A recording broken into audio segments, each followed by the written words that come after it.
आज की पहली खबर इस्लामाबाद से, जहां पर कॉन्स्टिट्यूशन 1 जो वन कॉन्स्टिट्यूशन एवेन्यू के ऊपर वाक़े 2 टावर्स हैं। ये सरीना होटल के बिल्कुल साथ हैं, फ्रेंच एम्बेसी के बिल्कुल साथ हैं और कन्वेंशन सेंटर के बिल्कुल पहलू में।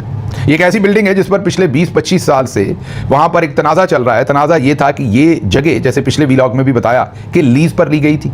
जैसे सरीना होटल को लीज़ पर जगह मिली हुई है, जैसे मैरियट होटल को मिली हुई है, बहुत सारे पीसी होटल्स को मिली हुई है लीज़ के ऊपर जगह, सरीना फैसलाबाद को और बहुत सारे होटल्स को सरकारी ज़मीन बहुत ही कम कीमत पर लीज़ पर मिलती है। मकसद क्या होता है कि वहाँ पर सरमायाकारी हो, होटल बने और एक पूरे का पूरा वहाँ से टैक्स भी कलेक्ट करे गवर्नमेंट और एक लार्जर बिजनेस एनवायरनमेंट के अंदर उस इन्वेस्टमेंट का कंट्रीब्यूशन हो। बहरहाल ये लीज पर ली गई बिल्डिंग, और जिन्होंने लीज पर ली उन्होंने कहा कि जब हमने लीज पर ली तो मुल्की हालात ऐसे थे कि हम होटल बना सकते थे, उसके बाद मुल्की हालात ऐसे नहीं रहे तो उन्होंने उस पर अपार्टमेंट बनाकर बेच डाले।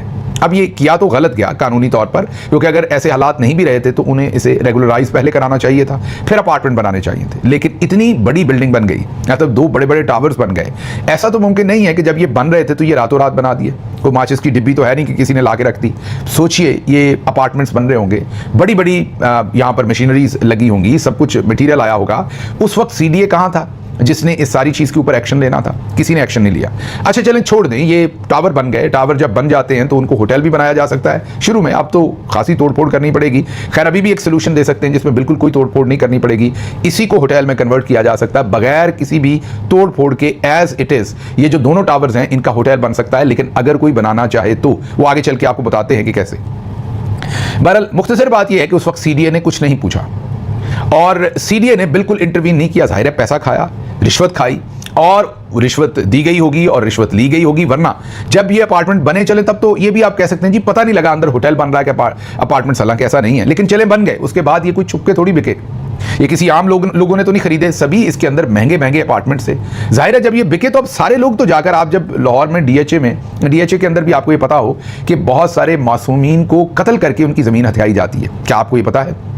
डीएचए ने आगे उनका नाम उन्होंने कॉन्ट्रैक्टर्स, कंसल्टेंट और पता नहीं क्या कुछ रखा हुआ है। वो बेसिकली कब्जा माफिया होते हैं, ग्रोह होते हैं जो अपने अपने इलाके के अंदर माफिया के तौर पर, कब्जा माफिया के तौर पर काम करते हैं। डीएचए बजाय खुद गोली मारने के, खुद गोली चलाने के, खुद कब्जा लेने के, उनको हायर करता है, मतलब गुंडों को हायर करता है। नाम उनके अंग्रेजी में बड़े फैंसी रख दिए जाते हैं। उनको कहा जाता है ये पूरे गांव की जमीन हमें चाहिए, ये देहात खाली करवाएं। ये को मैं हवाई बातें नहीं कर रहा, ये सब कुछ हुआ है, हम गवर्नमेंट में थे तब कई दफा ऐसे ही हुआ, सब कुछ आंखों के सामने होता रहा है।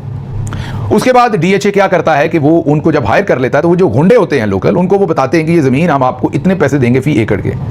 वो जाते हैं, उसमें से अपना कमीशन अपने पास रखते हैं या अपना पैसा अपने पास रखते हैं। बहुत ही थोड़ा पैसा जो वहाँ पर मकीन होते हैं, जिनकी ज़मीन होती है, जिनका वो पूरा गाँव होता है, उनको जाके कहते हैं कि ये गाँव खाली कर दें और हम आपको फी एकड़ ये पैसे देंगे। और जो इनकार करता है उसको गोली मार दी जाती है। ये आपको फिर लग रहा होगा मैं फिल्मी बात कर रहा हूं। लाहौर में, इस्लामाबाद में बहुत सारी जगहों पर बीसियों ऐसे केसेस हैं जहां पर लोगों को कत्ल किया गया, मारा पीटा गया। वो बाकायदा गुंडे होते हैं, वो कोई ऐसा नहीं है कि कोई कारोबारी काम होता है, वो बाकायदा वहां के लोकल गुंडे होते हैं। शुरू में तो लोकल गुंडे होते थे, फिर इस काम के अंदर क्योंकि बहुत पैसा आ गया तो बड़े बड़े लोग, ऐसे लोग हैं जिनके मतलब बड़े बड़े कारखाने हैं, बड़ी बड़ी चीजें हैं, वो ये काम सर अंजाम देते हैं आगे लोकल गुंडे रख के। तो अब बड़े बड़े नाम, वो वजीर मशीर भी बनते हैं, सब कुछ होता है। उनका असल में काम ये होता है कि वो लोगों को फेंटा लगा के वो जगह खाली करवा के डीएचए को देते हैं। तो ये जो आप बहुत सारे लोग, अब आप जिन्होंने वहां पर अपार्टमेंट खरीदे उनको सारे लोग बुरा भला कह रहे हैं, अब उनको तो नहीं पता पीछे क्या हुआ है। अपार्टमेंट फॉर सेल लगा, अगले ने जाके उसको कहा जी इन्वेस्टमेंट कर लें, बड़ी अच्छी है, उसने इन्वेस्टमेंट कर ली। आप दुबई में कहीं पे भी अपार्टमेंट खरीदे, आपको तो नहीं पता पीछे इसके कागजात के अंदर क्या कुछ कर रखा है, किसने गलत कर रखा है, किसने सही कर रखा है। अपार्टमेंट आए मार्केट में, लोगों ने खरीद लिए, लोगों ने इन्वेस्ट कर दिया। अब उनको या तो आप बनने ही ना देते, आपने जब एनओसी होटल का दिया था, अपार्टमेंट बन रहे थे, तो क्यों बनने दिया आपने? ये सब कुछ हुआ इसलिए कि अब इस्लामाबाद के रिपोर्टर रिपोर्ट कर रहे हैं कि असल में ये अमरीकी वफ्द की वजह से हुआ। जब अमरीकी वफ्द यहां पर मुज़ाकरात करने आया तो ये वाहिद बिल्डिंग है जो मैंने आपको बताया कि अगर आप इसे मैप पे देखें, इस्लामाबाद में अगर दाखिल होते हैं तो जैसे ही आप सरीना होटल को अपने लेफ्ट पर क्रॉस करते हैं तो राइट पर जो कन्वेंशन सेंटर है आपको नजर आता है और उसके साथ ये 2 टावर्स हैं। सामने आपके, जब आप फ्रेंच एम्बेसी के सामने पहुंचते हैं और वहां से आप लेफ्ट टर्न करें तो सामने फिर सारा सुप्रीम कोर्ट, कॉन्स्टिट्यूशन एवेन्यू है, वो सारा जिस पे पार्लियामेंट है। तो ये बिल्डिंग्स इतनी ऊंची हैं कि इनसे पूरा डिप्लोमेटिक जो इनक्लेव है, जिसमें सारी एम्बेसीज हैं, जिसमें अमेरिकी एम्बेसी भी शामिल है, उन सब के अंदर नजर आता है। तो इसको वो वाले कंसर्न तो पहले से ही थे, लेकिन जिस दिन वहां से गुजर के सरीना से अमेरिकी एम्बेसी तक वो काफिला गया जो कहा जाता है कि अमेरिकी जो डिग्नेटरीज आए हुए थे उनका काफिला था, तो किसी ने ऊपर से वीडियो बना ली। वो वीडियो व्हाट्सएप्स में शेयर हो गई, वो फिर पूरी दुनिया में सोशल मीडिया पर शेयर हुई। उससे कहा गया कि सिक्योरिटी के कंसर्न्स जन्म लिए। अब इस्लामाबाद के जर्नलिस्ट ये रिपोर्ट कर रहे हैं कि उस वीडियो के बनने की वजह से फौरी तौर पर सरफराज डोगर, क्योंकि वो भी तो रेंटे कोर्ट है आजकल, जो मर्जी आप उनसे करवा लें, उनको कहा गया कि इस पर फौरी फैसला दें। उन्होंने फौरी वो फैसला दे दिया जो चाहिए था।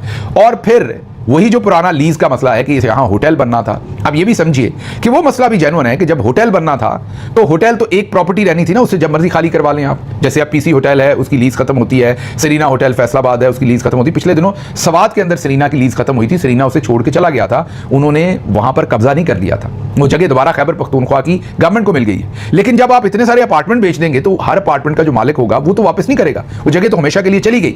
तो 2 नंबरी तो इसमें हुई है, गलत काम तो इसमें हुआ है, इसमें कोई शक नहीं। अब लेकिन जो खरीदने वाले उनका कसूर नहीं है, क्योंकि मैंने बार बार कह रहा हूं कि आपको क्या पता ये डीएचए में जो आप प्लॉट्स लेते हैं वो किस तरह किस किस के खून के ऊपर वो प्लॉट जो है पूरी आपको दास्तान सुनाई कि कैसे गुंडे रख के उनसे पहले पैसे लोगों को ऑफर किए जाते हैं।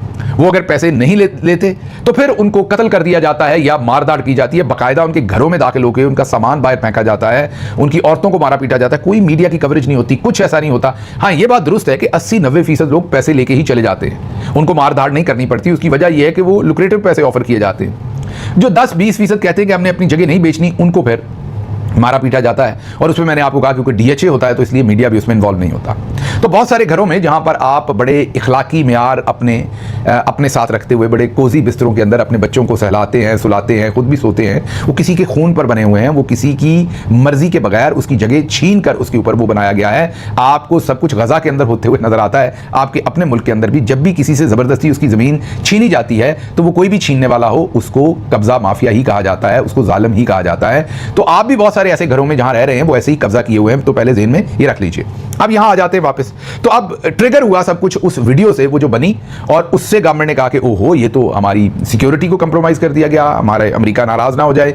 और जाहिर है सिक्योरिटी का कंसर्न भी है, क्योंकि मैंने आपको बताया कि ऊपर से सारी एम्बेसीज नजर आती हैं, लेकिन पूरी दुनिया में है, यहां पर अकेले तो नहीं है। पूरी दुनिया के अंदर आप वाशिंगटन डीसी में देखें, बहुत सारे होटल्स हैं जिनसे बहुत सारी सेंसिटिव बिल्डिंग्स तक रसाई या नजर आ सकता है। भारत मुख्तसर ये कि वहां से ये फटा शुरू हुआ, उसके बाद रात गए, वहां पर पहुंच गए, दरवाजे तोड़े, नॉक किए, जबरदस्ती लोगों को निकाला। अब यहां पर फर्क आगे आता है। पहले तो मैं क्लियर कर दूं कि मैंने यहां मजम्मत की है जो ऑपरेशन इन्होंने शुरू किया, ये क्लियर कर लीजिए कि मैं इस ऑपरेशन के साथ नहीं हूं। मैं आपको 3-4 बातें कही कि सबसे पहले यहां इस तरह होटल नहीं बनना चाहिए था, ये गलत किया बनाने वालों ने। खरीदने वालों का उतना कसूर नहीं, उनको क्या पता होता है, वो तो मार्केट में आया और उनको जो कागजात अपार्टमेंट के जो खरीदने वाला आपने बहरिया से प्लॉट खरीदा, डीएचए से खरीदा, वो आपको कागजात दे रहे हैं, that's it, that's what you want. और एक शख्स बेच रहा है तो आपने उसको इन्वेस्ट करके वो खरीद लिया। अब उनमें से बहुत सारे लोग होंगे जिन्होंने खरीदा होगा, कुछ किराए पे रह रहे होंगे, उनके बच्चों को उनको जाके हरासा किया। तो इस सारे ऑपरेशन की मैं शदीद मजम्मत करता हूं, इसे ऐसे नहीं करना चाहिए। इसका हल क्या है वो आगे चल के बताते हैं। लेकिन दूसरी तरफ ये ज़हन में रखिए कि जो मैं बार बार आपको कहता हूं कि पाकिस्तान में जुल्म हो, इनाम हो, सज़ा हो, हर चीज़ में गरीब और अमीर का फ़र्क है। इसकी तो मैंने मजम्मत कर दी कि इनके साथ ये ज़्यादती इस तरीके से नहीं करनी चाहिए थी जो वहाँ पर रेजिडेंट्स थे। लेकिन इसके साथ ही जैसे ही ऑपरेशन हुआ, पहले तो उन्हें वक्त दिया गया कि आप इतने बजे तक खाली कर दें। उसके बाद वज़ीर आज़म साहब को अचानक जाग आ गई, ARY के ऊपर मैराथन ट्रांसमिशन चली, जियो टीवी पर चली, सब जगहों पर चली। क्यों? क्योंकि मसला अशराफिया का था। चीख चीख कर सारे बोले कि ये गलत हो रहा है, सारा मीडिया, सारे सहाफ़ी, सब ने कहा, और वो भी गलत रहा था, मैं ये नहीं कह रहा कि ठीक हो रहा था, लेकिन चीख बहुत ऊंची थी।